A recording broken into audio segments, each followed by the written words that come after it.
ஓம் சக்தியே ஆதிபராசக்தியே ஓம் சக்தியே மருவூர் அரசியே உங்கள் அச்சரப்பாக்க லட்சுமி அம்மா. மருவத்தூரில் இருமுடி நாட்கள் தொடங்கிவிட்டது. இருமுடி நாட்கள் தொடங்கிவிட்டது.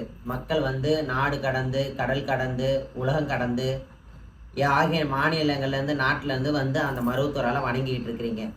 ஏன்னா அவளால் எனக்கு நடந்த அற்புதங்கள்ல உங்கள்கிட்ட மக்களே உங்ககிட்ட ஒரு ஷேர் பண்ணிக்கணும்.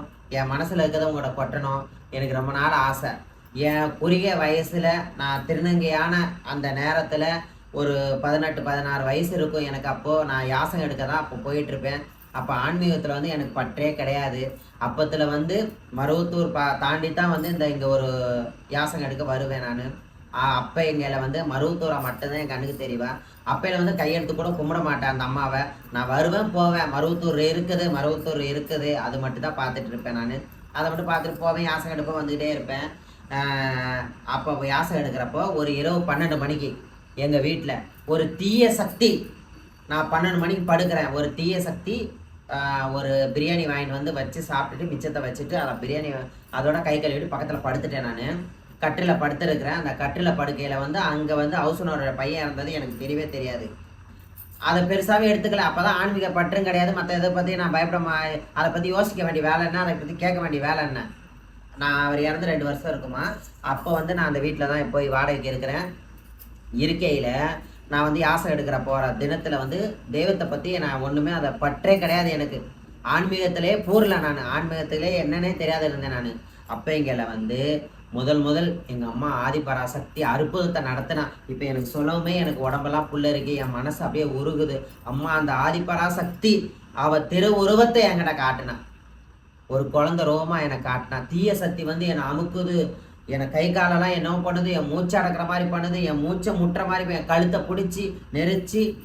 அந்த தினத்தில் நான் இல்லைடா, ஐயோ நம்ம அப்பா அம்மாவுக்கு புள்ள கிடையாதுடா, நம்ம 10 பேரோட பிறந்தவங்க அண்ணந்தம்பிக்கு புள்ள கூட பிறந்தவங்க நம்மளை பார்க்காத யாருடா அப்படின்னுங்கிற நிலைமையில நான் அங்கே உள்ளே படுத்து கிடக்கிறையில அம்மா தாயே மருவத்தூரா ஒரே ஒரு குரலை தான் சொன்னேன். அந்த மருவத்தூரை நினச்சி குரலை தான் சொன்னேன். சொல்லையில் ஒரு பாவாடை சட்டை போட்டு ரெட்டை ஜடை போட்டு அம்மா அப்படியே சிலுக்குது பாருங்க. மருவத்தூரா அப்படியே சக்தியின் ரூபமா அப்படியே நின்னா, வெளிச்சத்தோட நின்னா. நான் இது 100க்கு 100 எங்கே வேணாலும் சத்தியமாக அடித்து நான் சொல்லுவேன். அந்த அம்மா அப்படியே சக்தியின் ஸ்லோவமாக அங்கே நின்னா. அவளை பார்க்கையில் இதை மக்களே நீங்கள் நான் இது நான் பொய் சொல்கிறேன், இது கண்டென்ட்டுக்கோசரம், இது யூடியூப்புக்கோசரம் இல்லை, நான் பொய்யா சொல்கிறேன், இல்லவே கிடையாது.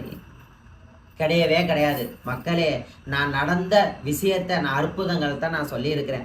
இந்த அம்மா மருவத்தூரா உங்களுக்கே தெரியும். மருவத்தூரா என்னென்ன அற்புதம் பண்ணியிருக்கிறாங்க. அதில் நாடு கடந்து அளவு கடந்து கடல் கடந்து ஆகிய மாநிலங்கள் நாட்டில் இருந்தெல்லாம் வர்றாங்க.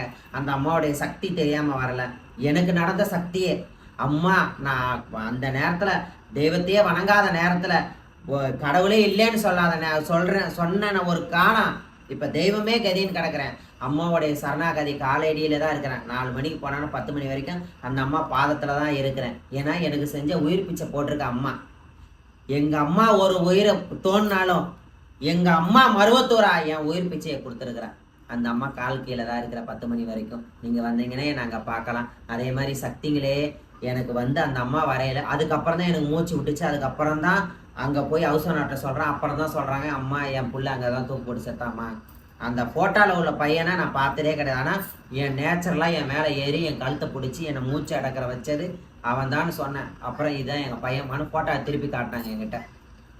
அந்த மாதிரி அற்புதங்கள்லாம் நடத்தினான்.